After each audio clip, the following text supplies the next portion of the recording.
সেই বাংলাদেশ এই নভেম্বরের প্রথম সপ্তাহ থেকেই নড়াচড়া শুরু হয়ে গেছে। আপনারা খেয়াল করেছেন যে সেনাবাহিনী সিভিল দায়িত্ব পালন করছে গত প্রায় 14 মাস যাবৎ, কিন্তু এরই মধ্যে সিদ্ধান্ত হয়েছে যে সেনাবাহিনী 50% উঠে যাচ্ছে। অলরেডি উঠে গেছে, ব্যারাকে ফিরে গেছে, 50%-এর বেশি গেছে। এটি কি নিশ্চয়ই আপনাদের কাছে একটু পরিবর্তনের আলামত মনে হয়? এবং কোন সময়? যে সময় আওয়ামী লীগ আরও কর্মসূচিতে মাঠে নামছে, ঠিক সেই সময় সেনাবাহিনী উঠে গেছে। আবার এরই মধ্যে গতকাল সেনাবাহিনী প্রধান জেনারেল ওয়াকারুজ্জামানের সাথে শীর্ষ জেনারেলদের একটি বৈঠক অনুষ্ঠিত হয়েছে এবং এই বৈঠকে খুব গুরুত্বপূর্ণ দুটি সিদ্ধান্ত হয়েছে যে আসন্ন জাতীয় সংসদ নির্বাচন বা যে নির্বাচনটি আসতে যাচ্ছে সেই নির্বাচনে শীর্ষ জেনারেলদের মতামত যে সব দলের অংশগ্রহণে যদি একটি অবাধ, নিরপেক্ষ এবং সুষ্ঠু নির্বাচন না হয় তাহলে সেনাবাহিনী সেই নির্বাচনে সহযোগিতা করবে না। এখানে সব দলের অংশগ্রহণ বলতে সবচেয়ে বড় ফ্যাক্টর হয়ে দাঁড়িয়েছে আওয়ামী লীগ এবং জাতীয় পার্টি। নির্বাচন কমিশনে 52টি রাজনৈতিক দল নিবন্ধিত। এই সবাই যাতে অবাধ, নিরপেক্ষ এবং সুষ্ঠু নির্বাচন অংশগ্রহণ করতে পারে, সাধারণ মানুষ যাতে ভোট দিতে পারে, এই লক্ষ্যে শীর্ষ জেনারেলরা সিদ্ধান্ত নিয়েছেন যে সব দলের অংশগ্রহণে নির্বাচন হতে হবে। সেনাবাহিনীর আকস্মিক এই দৃঢ় অবস্থান বাংলাদেশের রাজনীতিতে নিঃসন্দেহে একটি ভিন্ন মাত্রা দেবে, নতুন মাত্রা দেবে, তাতে কোনো সন্দেহ নেই। সূত্রের বরাত দিয়ে জানা যায় যে আলোচ্য যে ভার্চুয়াল বৈঠকটি অনুষ্ঠিত হয়েছে, এই বৈঠকটির মূল আলোচ্য বিষয় ছিল যে আগামী জাতীয় সংসদ নির্বাচন। বৈঠক সূত্রে জানা যায় যে quartermaster general QMG lieutenant general Faizur Rahman বলেন, একটা পর্যায়ে বৈঠকের একটি অগ্রহণযোগ্য নির্বাচনের অংশ হয়ে সশস্ত্র বাহিনী তার ভাবমূর্তি ক্ষুণ্ণ করতে পারে না। তিনি আরও উল্লেখ করেন, একটি অন্তর্ভুক্তিমূলক নির্বাচন ছাড়া আন্তর্জাতিক চাপ বাড়তে পারে এবং দেশের সংকট আরও ঘনীভূত হতে পারে। অর্থাৎ লেফটেন্যান্ট জেনারেল ফয়জুর রহমানের এই বক্তব্যের সূত্র ধরেই বুঝতেই পারছেন যে সেনাবাহিনীর উপরে ইতিমধ্যেই আন্তর্জাতিক চাপ আছে, আন্তর্জাতিক চাপ আসা শুরু হয়ে গেছে, যার দরুন সেনাবাহিনী চিন্তা করছে যে দেশে একটি অবাধ, নিরপেক্ষ, সুষ্ঠু এবং অন্তর্ভুক্তিমূলক নির্বাচন হতে হবে।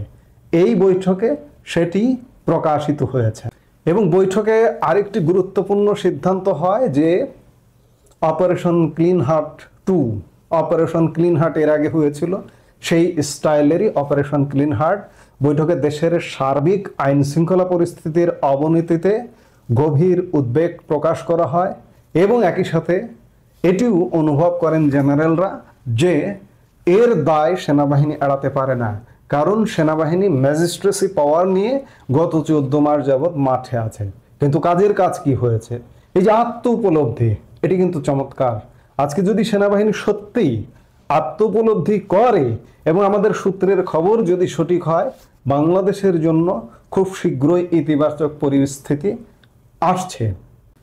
Principal staff officer lieutenant general SM. Kamrul Hasan দেশে ক্রমবর্ধমান সন্ত্রাস, চাঁদাবাজি, জঙ্গিবাদ এবং 5 অগাস্টের পর লুট হওয়া অস্ত্র উদ্ধারের জন্য অপারেশন ক্লিন হার্ট আদলে একটি সাঁড়াশি অভিযানের প্রস্তাব দেন এবং প্রস্তাবটি সর্বসম্মতিক্রমে গৃহীত হয়।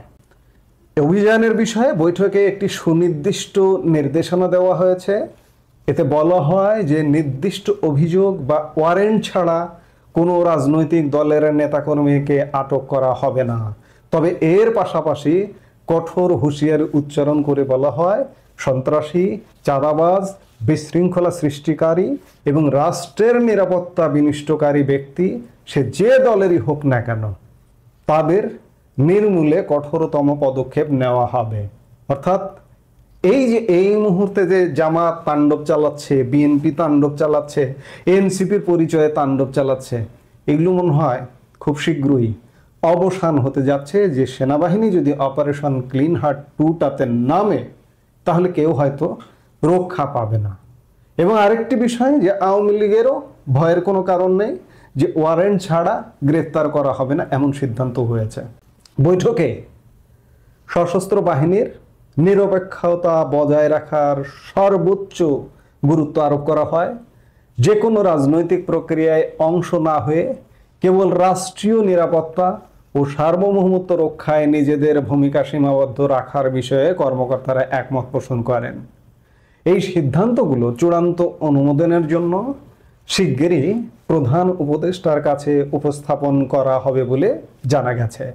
সশস্ত্র বাহিনীর এই নতুন অবস্থান বাংলাদেশের রাজনীতিতে আমরা গত 15 মাসে যে একটা ম্যাসাকার অবস্থা দেখছি সেখান থেকে উদ্ধার করবে বলে মনে হয়। এবং একই সাথে আওয়ামী লীগকে যে বঞ্চিত করে রাখা হয়েছে, রাজনীতি করতে দেওয়া হচ্ছে না, আওয়ামী লীগ রাজনীতিতে ফিরবে এবং অত্যন্ত দাপটের সাথে ফিরবে। গত 15 মাস আওয়ামী লীগ বাইরে থেকে আওয়ামী লীগের অবস্থান তৈরি হয়ে গেছে। এখন দেখার বিষয় এটি যদি সত্যি হয় তাহলে বাংলাদেশের রাজনীতিতে খুব শীঘ্রই ইতিবাচক পরিবর্তন আসবে এবং বাংলাদেশ এই যে ডুবন্ত বাংলাদেশ উঠে দাঁড়ানোর একটা চেষ্টা করবে। নির্বাচন হবে, নির্বাচন অবাধ হবে, সুষ্ঠু হবে, নিরপেক্ষ হবে। তবে এখনো বলে রাখি যে আগামী ফেব্রুয়ারিতে নির্বাচন হবে না এবং ইউনূসের অধীনে নির্বাচন হবে কিনা সে ব্যাপারে এখন পর্যন্ত আমার $1 বিলিয়ন কোশ্চিন আছে, এমন আভাস